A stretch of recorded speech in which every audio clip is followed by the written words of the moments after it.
പാരമ്പര്യങ്ങളിൽ നിന്നല്ലാതെ ഒറ്റയ്ക്ക് പടുത്തുയർത്തിയ വിജയത്തോടെ ചിത്തിര women's academy സ്ഥാപക ടിനി. ദിനം പ്രതി വളർന്നുവരുന്ന മേഖലയാണ് ബിസിനസ് രംഗം. വ്യത്യസ്തമായ ഐഡിയകൾക്കൊപ്പം ആധുനിക രീതിയിലുള്ള സംവിധാനങ്ങളുടെ സഹായവും ഓരോ ദിവസവും ഈ മേഖലയെ മത്സര രംഗമായി തീർക്കുകയാണ്. അങ്ങനെ ഉള്ള മേഖലയിൽ 11 വർഷങ്ങൾക്ക് മുൻപ് കാൽവെപ്പ് നടത്തി വളർച്ചയുടെ ഓരോ ഘട്ടങ്ങളിലൂടെ സഞ്ചരിച്ച് വിജയത്തിലേക്ക് എത്തിയ ഒരു വനിതാ സംരംഭകയെ ആണ് ഇന്ന് ഞങ്ങൾ പരിചയപ്പെടുത്തുന്നത്. തന്റെ 29-ാം വയസ്സിൽ വെറും 2 വിദ്യാർത്ഥികളെ പഠിപ്പിച്ചു തുടങ്ങിയ ഒരു വിദ്യാഭ്യാസ സ്ഥാപനത്തിന്റെ ഉടമയാണ് ടിനി.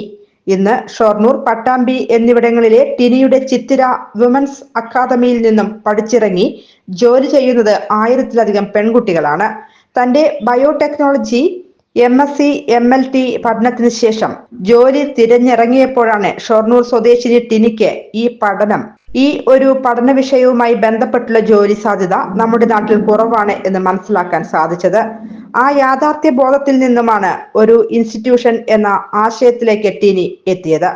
പട്ടാമ്പിയിൽ മെഡിക്കൽ ലാബ് കോഴ്സുകൾ പഠിപ്പിച്ചുകൊണ്ട് ചെറുതായി തുടങ്ങിയ സ്ഥാപനത്തിൽ ഇന്ന് ഇവയ്ക്ക് പുറമെ nursing assistant, pharmacy, hospital administration തുടങ്ങിയ കോഴ്സുകളും പഠിപ്പിക്കുന്നുണ്ട്.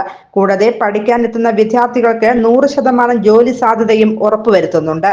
ഈ 11 വർഷത്തിനിടയിൽ Bharat Sevak Samaj award, Mahatma Gandhi centre for education and research award, Kerala Kaumudi Streeratna പുരസ്കാരം തുടങ്ങിയ അവാർഡുകളും ഈ മാസം 14-ന് നെഹ്റു പീസ് ഫൗണ്ടേഷൻ അവാർഡ് ഭക്ഷ്യ സിവിൽ സപ്ലൈ വകുപ്പ് മന്ത്രി GR അനിലിൽ നിന്നും ടിനി എന്ന വനിതാ സംരംഭക കരസ്ഥമാക്കി. ഭർത്താവ് ഡാവിൻ ജോർജും കുടുംബവുമാണ് പൂർണ്ണ പിന്തുണ നൽകി ടിനിയുടെ ഒപ്പം നിൽക്കുന്നത്.